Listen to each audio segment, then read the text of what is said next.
En répondant à cette question, je vais pouvoir parler de quelque chose dont j'avais envie de parler avant. Ça me semble très important de comprendre que une personne qui vient s'entraîner dans un dojo, et ça peut être un enfant, une personne dans l'adolescence, jeune adulte, etc., verra nécessairement la pratique de l'art martial selon son point de vue. Rien à dire là-dessus. Un enfant reste un enfant, et une personne adolescente, évidemment. Et ce qui est remarquable, c'est cette manière lente, mais certaine, pour peu qu'on pratique. J'aurais dit ça 10 fois, 100 fois, la pratique. Pour peu qu'on pratique, c'est que notre idée du budo se modifie. Et elle prend un autre sens. Je pense qu'on pourrait demander à n'importe quelle personne qui pratique 20 ans, 30 ans, 40 ans, 50 ans, 60 ans, 70 ans. Et en effet, il répondrait que ça s'est modifié. Mais comment cela pourrait-il être autrement? Et ça a à voir avec la réponse.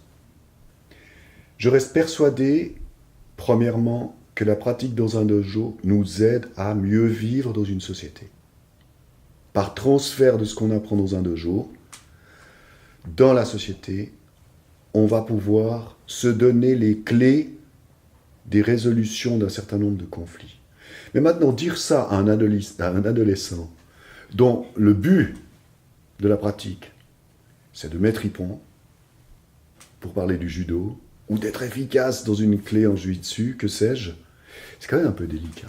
Donc la question s'adresse à un ensemble de personnes qui ont déjà une pratique suffisante à la réponse. À chaque âge correspondra une autre réponse ou un autre type de réponse.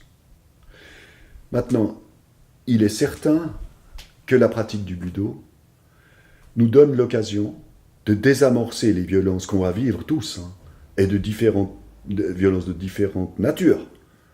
C'est peut-être une violence explicite, une querelle pour une place de parc, c'est une chose, mais ça peut être une violence dont on parle trop peu.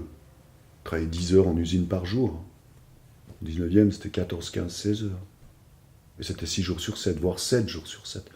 Toutes sortes de violences. Et qu'est-ce que le judo, les budo, l'iaido, l'aïkido, jutsu, que sais-je, peut nous offrir comme réponse?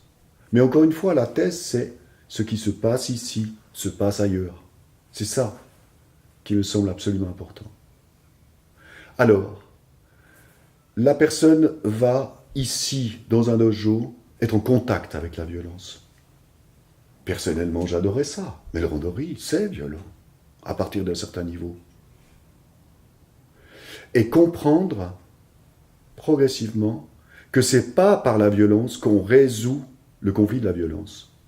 C'est par l'esquive, la fluidité, une stratégie, une intelligence, des attaques variées, des enchaînements haut, bas, gauche, droite, une variété par exemple, quelque chose qui bouge comme ça, pas quelque chose qui fait ça. Donc, on a le moyen, ou les moyens, de s'adresser ensuite à la société et de tenter d'exister à l'intérieur de celle-ci. Vous voyez? Donc, reste vrai que les arts martiaux nous offrent les possibilités, encore une fois, de mieux vivre dans une société qui est violente. Ça, c'est clair.